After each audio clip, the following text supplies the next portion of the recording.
Thank you everyone for coming. Thank you, Professor, for joining us, and thank you to the BadgerTalk team that arranged this. It's amazing that we can have these virtual events. I'd like to welcome Professor Andersen, who is who teaches in Madison. He's lived there since 2017, and he teaches Scandinavian studies. He's been in a number of different colleges in the United States and in Finland and Denmark. And we're really lucky to have him here to talk to us about Hygge. I hope I pronounced that well enough. It's a very popular topic right now because I think we really need something that reinforces health and happiness, especially in these days of isolation and social distancing.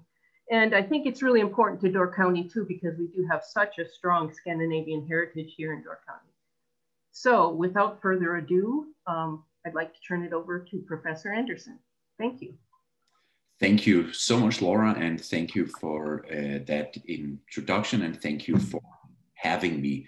I'm so sorry I can't be there in person. I would have loved to visit Door County, and I've taken this opportunity to come up there. And as I told Laura before we got started, I have visited so many places and been so much around Wisconsin in the years I've been here, but one of the few places I have not been for some reason is Door County. So that's still to come. As Laura also said, my name is Claus Andersen. I'm the Paul and Renata Madison Professor of Scandinavian Studies here at UW-Madison. Most of you, all of you, I assume, know a lot about the University of Wisconsin, but I bet there is one thing that you probably don't know. And that is that every time we list UW-Madison firsts, the first thing on that list is that the university hosts the nation's first Scandinavian studies program. And we can actually extend that. We know now we are in fact the world's first Scandinavian studies program. So that's something we're very proud of. The Scandinavian heritage, the history of the state and of Scandinavian studies at the university, where we teach students all aspects of Scandinavian culture and literature, as well as the Scandinavian languages. You probably also know that today we have about 45,000 students on our campus from 123 different countries and from every single state in the US and every single county in Wisconsin as well. We're very proud that we are the first in the nation in Peace Corps volunteers. And also we're very happy about where we placed academically. But one of the things I would say that in recent years made us even more proud, and something that certainly makes me very proud, happy, is that we have instilled what we call the Bucky's tuition promise. That means that if you are a Wisconsin resident, you're incoming freshman or a transfer student, and you have a household, come from a household adjusted gross income of 58,000 or less, you will not have to pay tuition. You get a free ride. And that actually means that for this, our incoming freshman class here in 2020, about a quarter of them are here on a free ride. And that's something we can really be proud of, that we help lifting a group of young people out of their background and hopefully into a better future than where they come from. With that, let me turn to my topic, Hygge, health and happiness. I will address the three things separately as I move along. And I should let you know that I'm not a health expert. I'm not a happiness expert. I'm a cultural and literary scholar. And that is my approach to this topic as I will describe Hygge to you as we move along. Hygge, as Laura also said in her introduction, seems to be everywhere these years. Number of books has been published on it, articles, we hear about the concepts again and again. Most famously is probably Meister Vikings, the little book of Hygge that came out in 2016, and that became an international bestseller. Hygge, and I think we should just try to pronounce the word together now. Hygge, you can sit and pronounce along with me at home. Hygge, it's almost a whistling sound. You round your lips here like Hygge. And then it's very much in the front of your mouth. You pronounce it. Danish is a language you pronounce in the front of your mouth, where English is more articulated in the back of your mouth. But Hygge is something I define or characterize as pleasant togetherness. That means when I say that Hygge is pleasant togetherness, that we can divide it into two things. We have Hygge as something that is pleasant, that is something about the atmosphere, and we have the togetherness that is about the social aspect of Hygge. And these two aspects, pleasant and togetherness, is something I will return to in a little bit. First, however, I want to focus a little bit on the word itself and how it actually came to mean what it means today. And what does Hygge mean? Well, if we just look it up in a dictionary, then I think we will get some sort of idea of what Hygge actually is. And what it says in the dictionary is that it's a noun, it's the quality of coziness, comfortable, conviviality that engenders a feeling of contentment or well-being. And then it points out that it's regarded as a defining characteristic of Danish culture. That definition is not how Hygge always have been understood. The word actually originates in Old Norse and more than 1,000 years old. Back then it was called Hygge, and it meant mind or thinking. If any of you know any Swedish, have any Swedish ancestors, you might know a phrase like kom ihåg, which means to remember. And this is actually the same root that we find in this word. From Old Norse, the word Hygge moved into Norwegian, where it was used to indicate something that is nice, and where it's still used today as something that is nice. One phrase you hear again and again if you visit Norway is "det var hyggeligt," that was nice, people will say. And it's actually from Norwegian that the word first moved into Danish in the late 18th century. And for the first 100 years, from the 1780s and 100 years ahead in time, it also only meant nice.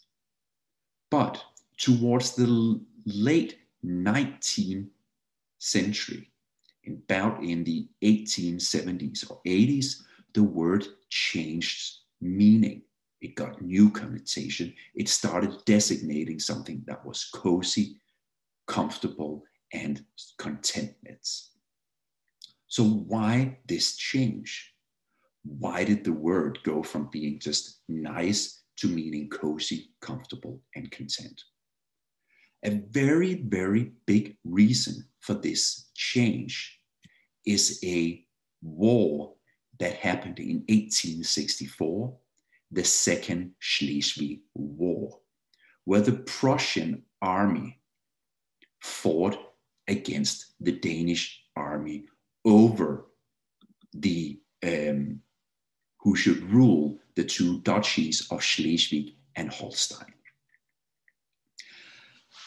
I'm not going to bore you with the stupidities of the Danish politicians or the Danish armies, or the cleverness of Bismarck, who was leading the Prussians at the time. However, the war culminated on April 18, 1864, in the battle at Dübelmühl, where the Prussian army attacked, overran, and humiliated the Danish hour in a battle that cost the life of almost 6,000 Danish soldiers. It was a bloodbath, and it was horrid, and it was something that were traumatic in a Danish context for decades to come. The result of this was that the Prussian army could have overrun all of Denmark and taken control. They didn't. They only took a third of the country and the Duchies of Schleswig and Holstein, and also, which meant that the population of Denmark in a split second became a third smaller than before. And to add to that, a financial crisis that meant that the Danish main export at the time, which was grain, were being sold, were not being bought by our trade partners, meant that the country was really at the brink of extinction. So what do you do in a situation like that?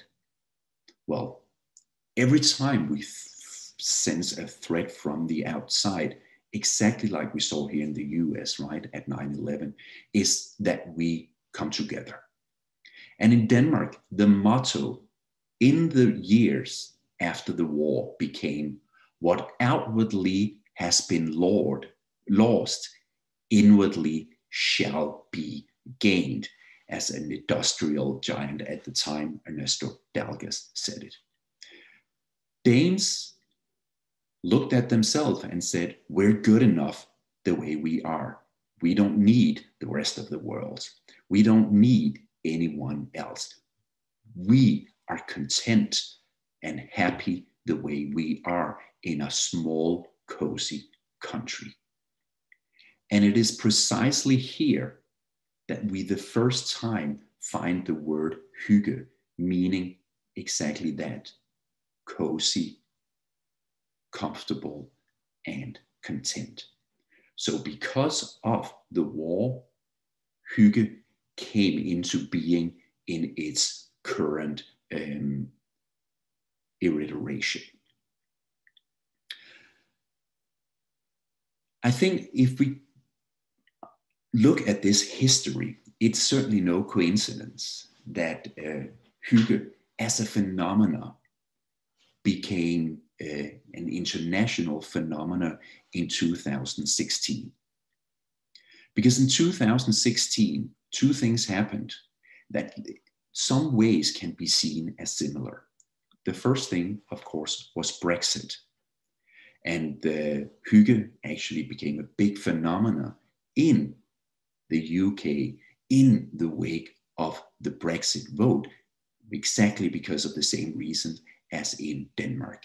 What outwardly has been lost, inwardly should be gained. And I don't think it's a coincidence either that it also became popular here in the US in the wake of Donald Trump's election, who at the time, of course, as we remember, really ran on a platform of America first and more American isolation from the rest of the world. If we look at the word hygge today, hygge is a word that simply influences or infects all aspects of the Danish language. We use it all the time. We use it as many different word classes as well, mostly, however, as a verb, right? We would say to hygge, or we would say that we hygger os, like we're having a hygge time, where it's used as a reflexive verb.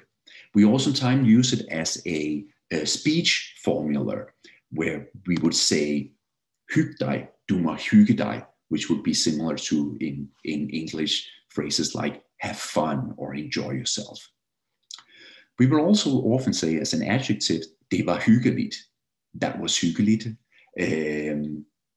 Or we will speak about a certain city, a certain place as hyggelig as well. And we also use it as compound nouns, like my favorite one is a hyggespreder. That is someone who spreads hygge.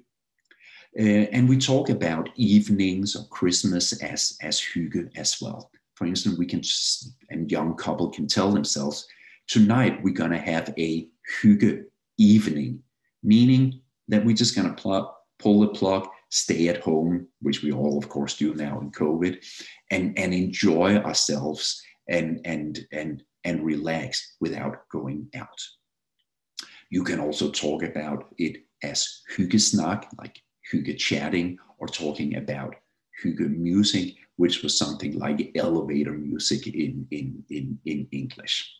So it is used a lot in the language in Danish, where it really is such an important part of everyday life and everyday conversation.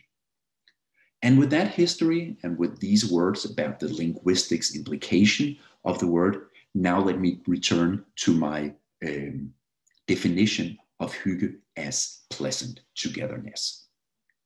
As I started out saying, when I defined hygge as pleasant togetherness, it has two elements to it. It has the atmosphere, the components that make hygge, and then it has the social aspect, the togetherness, the people that are creating hygge. And here I will try to break them down a little more to make them tangible and also make them a little concrete, and hopefully give you some tips to how you can embrace the concept of hygge yourself. If we look at the atmosphere, then of course the candles seems to be something that is universal when it comes to hygge. If you come into a Danish home, everyone have candles, and they are lit at least 6 months of the year. And it seems like a small thing to lit a candle, and that actually should make a difference. But let me tell you, here in my family, here in Madison, from October through April, we, despite the fact that we have small kids, would never dream of actually sitting down for dinner without lighting candles. It is just an integral part of how we live and how we do things. And the flame of the candles light has that nice calming effects on everyone who's sitting there in the room. So the candles are certainly an important part of hygge. The next thing is the indirect lighting. And here, hygge, the concept of hygge, might be a little counter to what we normally, at least here in Wisconsin, tend to do right in the winter. When it's winter, we know it gets dark outside, the days get shorter. What do? We light up the living rooms. In hygge, we try to do the opposite. I remember the first time, let me just take a sip of coffee. I visited my in-laws. They live in San Diego. And as you all know, there's a lot of sunshine, there's a lot of light in San Diego. Yet, when we sat down for dinner, my father-in-law turned on what I now refer to as the stadium lighting. And the stadium lights are these 4 100-watt light bulbs that put a uniform light everywhere and killed all attempts for intimacy and hygge and getting nice along together. The hygge is the opposite of that. It is turning down the lights, embracing the darkness, not necessarily make your living rooms dark, but at least make the light softer. Think more in terms of indirect lighting and acid lighting. And the lamp you see here on the screen, it's called pH 5. It was created in the 1930s by the Danish architect Paul Henningsen. And it's a lamp that you will find in thousands and thousands and thousands of Danish homes. And I believe it is the most sold lamp in Denmark, despite the fact that it is really pricey. What is unique about this light is that it only gives indirect light, but it gives indirect and uniform light. So you hang it over the dining room table, you get a soft, toned down light, but uniformly over the table. So that is very much the kind of lighting that you will find when we talk about Hygge. The next aspect of the atmosphere is the hot drink. We don't necessarily need to sit with a hot drink, but there is something about sitting, as I do now, right, with a cup of coffee. It's really hot. You blow on it a little bit. That creates connections with the people you're with. It makes you feel more content, more cozy when you're sitting with a cup of coffee, hot cocoa, or whatever it might be. During the summer, where many Danes also enjoy Hygge, you would typically sit with a glass of red wine instead. And then, of course, the last aspect of the atmosphere is that you have to be relaxed. You can't come in your business suit or something. This is about embracing the relaxed atmosphere that we find in this. If we move on to the togetherness aspect, then we have the social part of it. What is important here is, and this is where it becomes a little hard in these times of COVID, right? That is that Hygge is very much a concept about being close, physically close to people. Instead of sitting at opposite ends of a living room, you will sit a little closer because that closeness creates intimacy and togetherness. So how do you do that, you might ask, in these times of COVID? And I think what we do now, sitting on Zoom, is actually a way to do it. It might seem weird. It might seem counterintuitive at first. Why should I sit and engage with someone on Zoom?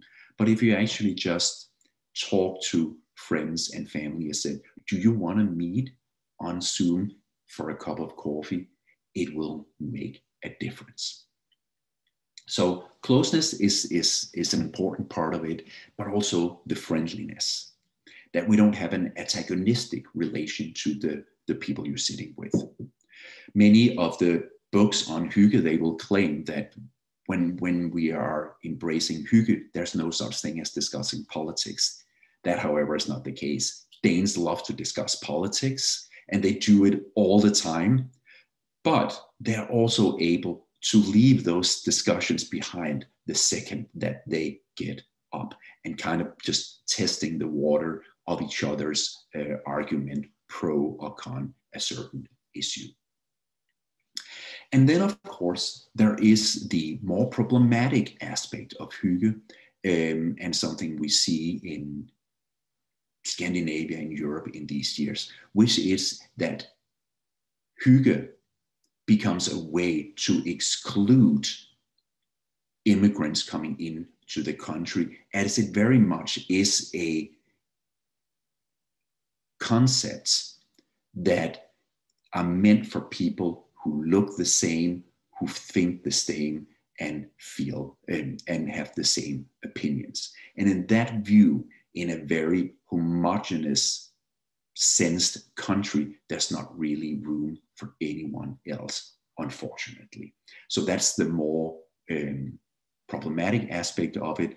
And it's something that speaks to the fact that Hygge also is a middle class phenomenon that embraces the fact that you sit in a stress-free and tensionless atmosphere. And that, of course, having a stress-free, tensionless atmosphere is something that is, and a middle-class society is something that is very, very easy to do in a Danish Nordic context, where we find the welfare state as being offering many of the services that normally makes people worried. And with that, I'm going to turn a little bit, just shortly, to the second part here, more on health and what I call the health and the Nordic welfare state. When you sit down in Hygge and have that stressless, tensionless atmosphere, you need to be able to relax. You need not to have any worries. And what the welfare state does in Scandinavia is it really takes away a number of the worries that we find people in other countries have. Most, of course, is that we have universal health care for good or for bad. But it certainly means that it's not something you have to worry about. You don't have to worry about that if you lose your job, you also gonna lose your health care. You're not gonna have to worry about, can I afford that medical bill? And we know that here in the US, right, health care is the number one concern that Americans worry about. But that is kind of, in a Scandinavian context, taken out of the equation. The other part that is very uniquely and can take that worry away is what's called flexicurity. It is the golden triangle of a flexible labor market, the welfare system, and active labor market policies. That means that if you, for instance, I should say, lose your job, you don't have to worry about losing your house as well. And also there will be help to make sure you get back into the labor market as soon as possible. The flexible labor market means that it's very, very easy to hire and fire people in Scandinavia. That, of course, means that if you're a startup, it's easy for you to hire people, but it's also easy for you to hire some talented, maybe older ones, because they don't necessarily have to think about the healthcare comes with them or not. But if that startup goes down and you lose your job, then you're picked up, at least for a certain amount of time, by the welfare state, who will then help you get into the labor market.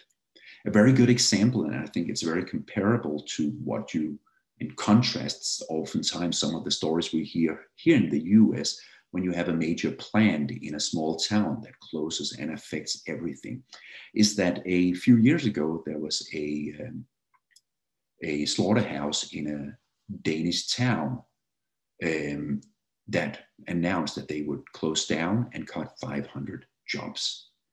And as soon as they announced that, people from the state's labor department came in and worked with each of the 500 employees to make sure that they either were retrained or help them find new jobs, with the result that 6 months after this plant, this slaughterhouse had closed down, 95% of the employees had found new employment.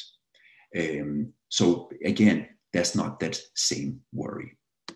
The result is, of course, that there is a work-life balance that we don't find as pronounced anywhere else as we do in Denmark and maybe even in the Nordic countries.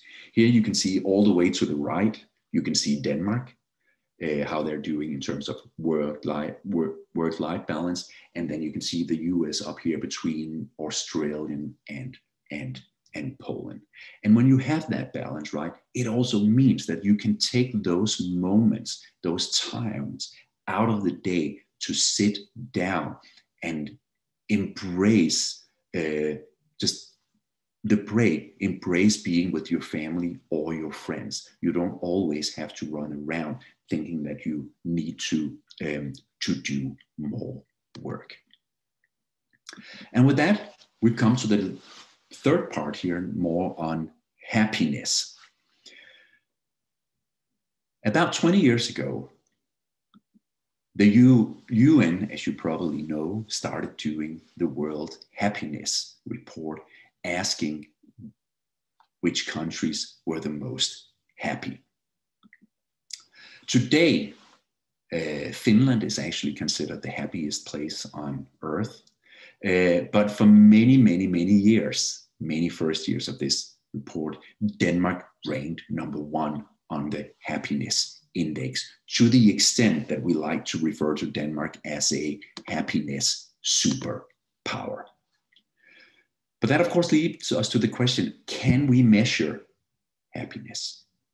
And if we ask a question like how you're doing, before we had the happiness report from the UN, economists especially would look at income to determine happiness. They would look at a country and say, well, you make this much, let's say 37,500 a year, so you must have a certain level of happiness. And they would especially look at a country and see what is the GDP per capita to measure that happiness. That, of course, is really not a measurement of happiness that we can live with. The other answer to that question, how are you doing, could be that if you had a bad morning, right? If you had your 5-year-old screaming at you while you were making breakfast and throwing her clothes at you or whatever, that the answer would be, I'm grumpy and tired. In other words, that you can't really take that serious as well. That is why that when we talk about happiness and measuring happiness, we talk about two kinds. We talk about the effective happiness. And the effective happiness is exactly the one that when my 5-year-old daughter screams at me in the morning, right? I am very much not happy.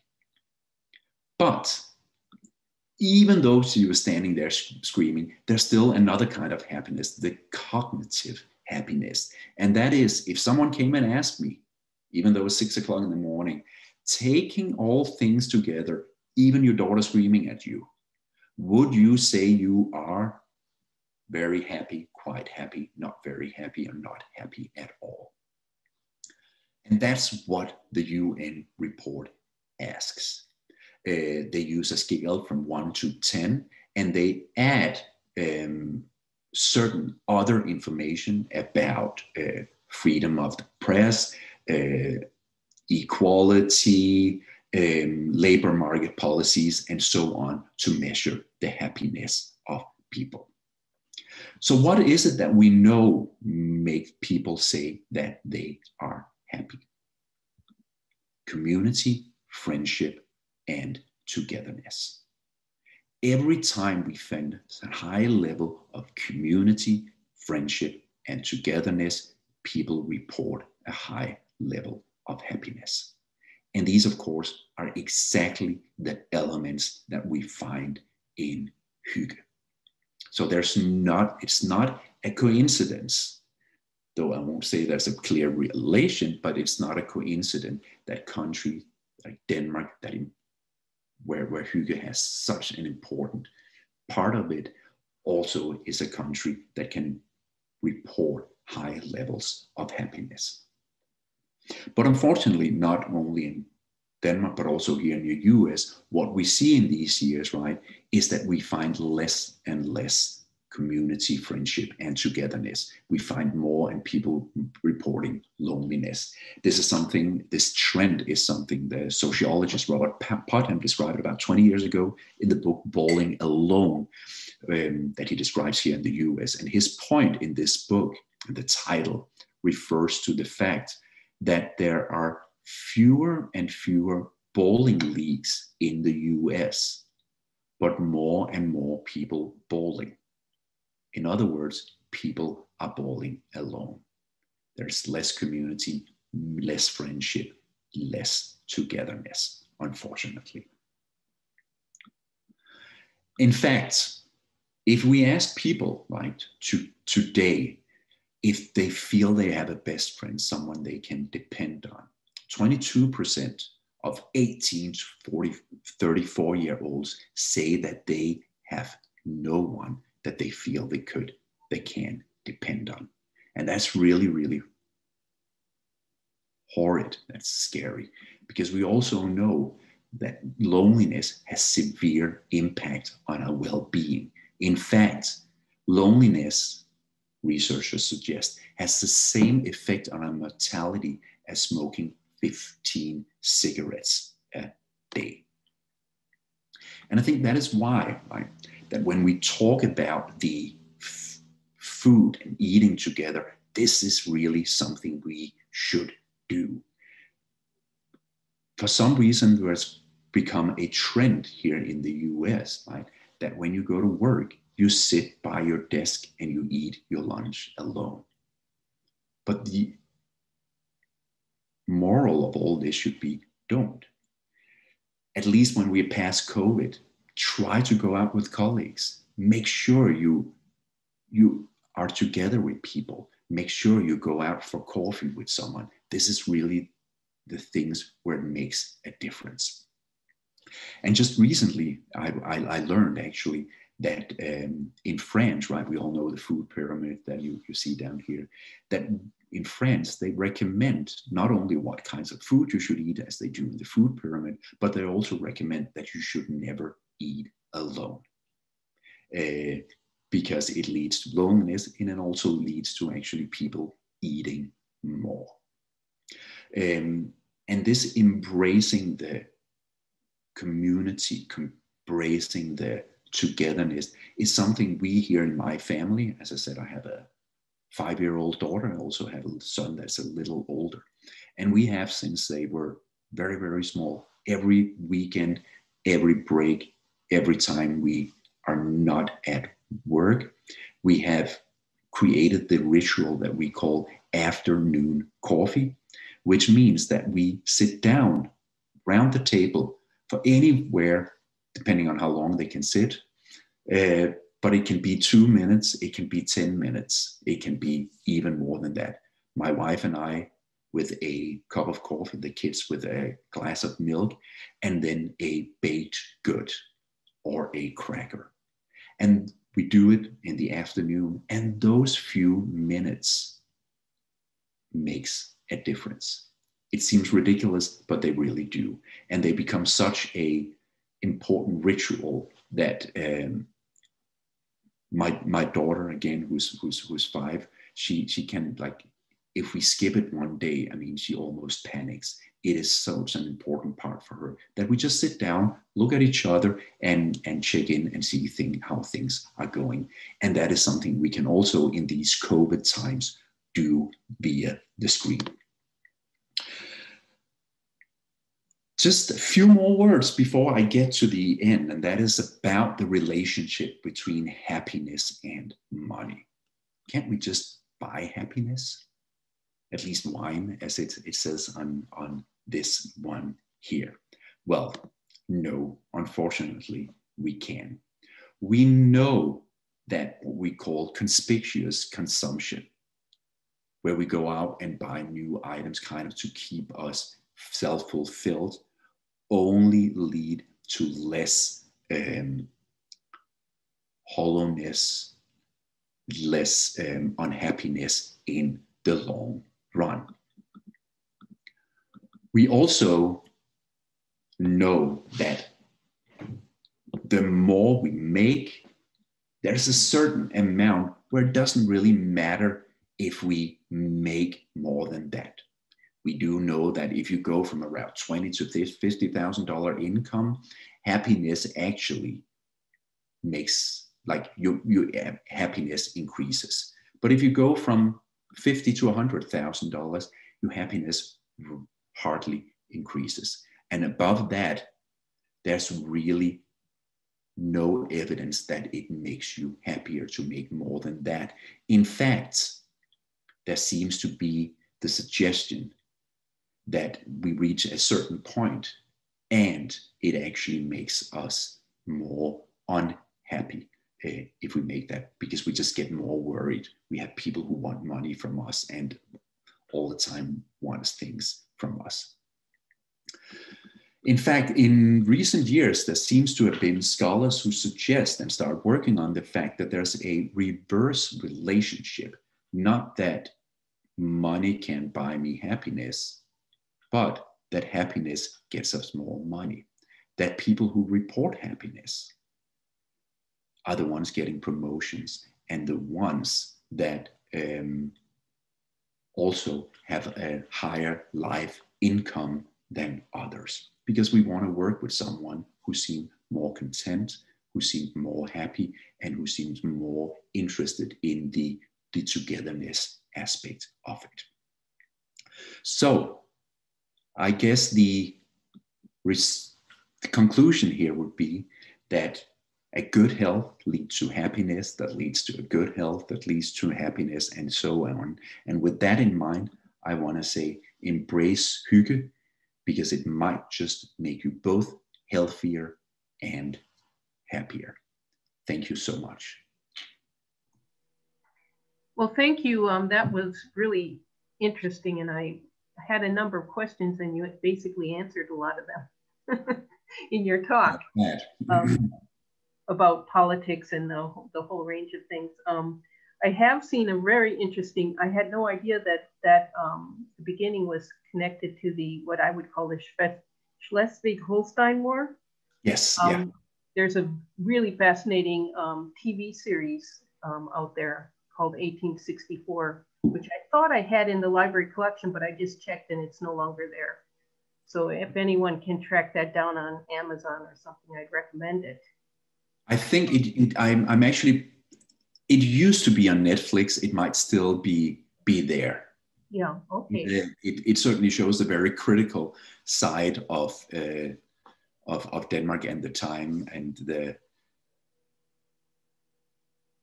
basically the amateurness of the Danish politicians and naivety of them going into this war. Yes.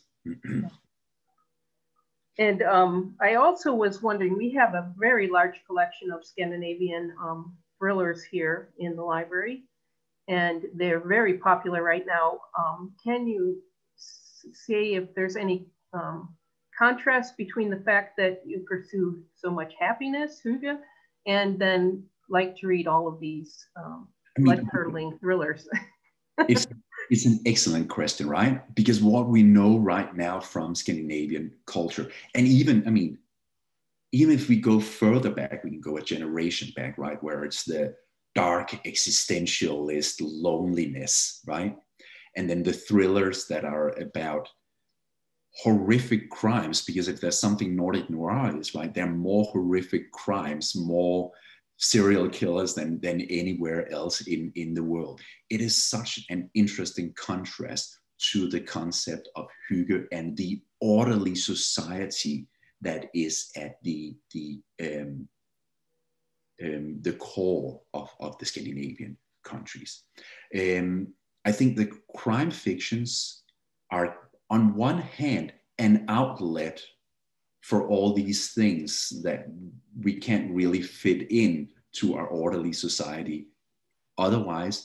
And also many of them becomes a way of addressing social problems and criticizing the political situations in the Scandinavian countries. And many of them, especially the novels of Henning Mankell, have a political undertone to them that is hard to ignore.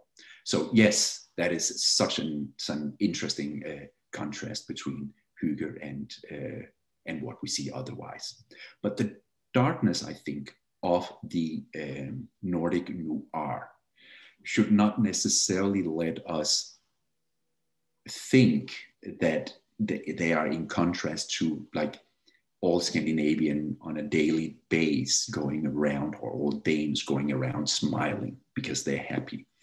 And I think those of you who have been to Scandinavia, know Scandinavians, know that that's certainly not the case. Like if you land in Copenhagen airport and you think you're in the happiest country in the world, I think the first thing that struck you is that everyone seems to be grumpy and in a bad mood. And it's of course because the happiness is not necessarily related to your interaction with strangers in the airport, right? The happiness is more in your closeness, in your community with your family, and where people have a different sense of being left alone in the public space than here in the US, where of course you always want to engage with strangers. That has to do, I believe, to the question of trust. We know that one of the things that characterizes the Scandinavian countries, and Denmark very much so, is there's a very, very, very high level of trust. People trust their neighbors. They believe that they are like them. Here in the US, we also know that is not the case. Years ago, my wife and I moved and lived in Copenhagen for a year, and we moved into an apartment building. And my wife was an American. She was like, "Oh, we should go and knock on the neighbor's door and introduce ourselves, like you would do here, right?" And I mean, I was terrified. You can't do that. You would never do that in Denmark. They would think that you were crazy if you actually go and knock on your neighbor's door and say, "Hey, we're the new neighbors. We just want to introduce ourselves." Why?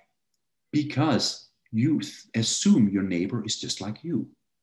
Your neighbor is not a crazy serial killer. It's just a normal person just like you. Here in the US, of course, what do? We want to introduce ourselves to the neighbors to tell them we're just like you, because the assumption is that we're not. It's the same happens if I take a walk here in my neighborhood at night, and I meet someone, even from a distance, right? I say, "Hi, how are you? Good evening, how are you?" And by saying that, I'm telling them I'm not going to hurt you, right? I'm just out taking a walk. And by that, I am telling them to trust me, because that trust is not there inherently. And that is where we find I think the difference to Scandinavia. Well, we have a couple questions in the Zoom chat. So let me read the first one. How does the use of screens play out in Denmark and Scandinavia? Here in the US, we are so often looking at our screens, even when with others. I can only say that it's just as bad, if not worse. If we're talking about especially young people, my sense is that, and unfortunately I can't back this up by, I don't have any numbers on this, but seeing what I see is that from visiting friends and family there and friends and family here, so very much my own comparison is that in Denmark, children start using screens, get phones even earlier than they do here. And because of that are even more attached to them than they are here. So yes, you find the exact same thing. You find people attached to their screen all the times and have a hard times of letting them go. I think what we can all hope for, right, is that maybe COVID means that we will all want to be away from our screens when we get through this. That it kind of creates I mean, my son has now been having school only online, of course, since March. He's starting to hate his screen, right? He wants real persons, he wants real interactions, which he can't have. So hopefully it might lead to some sort of backlash. That's at least what we can hope. I will say though that I do find that when I go and have dinner at people's houses in Denmark, I will say that people are being shamed a little more if they start sitting looking at their cell phones doing dinner than they are here. Even those teenagers that are sitting trying to do it so no one else can see it. Okay, here's another question. You mentioned hygge can also be a form of social exclusion in Denmark. Will the definition be expanded, and or are there examples of hygge at work with more inclusivity? No, unfortunately not. It's used in several ways, right? It's used both to exercise social control, and that's where I'm talking about it as a middle class phenomenon. One of the things, for instance, that if you talk about someone in Denmark who's wealthy, has a very big house, and you're visiting their house, and if you then say, this house is not hyggeligt, that is like the most severe criticism you can say. But that is also saying, right, now you have moved away from being an ordinary Dane. Now you're something else, because now you don't embrace this concept anymore.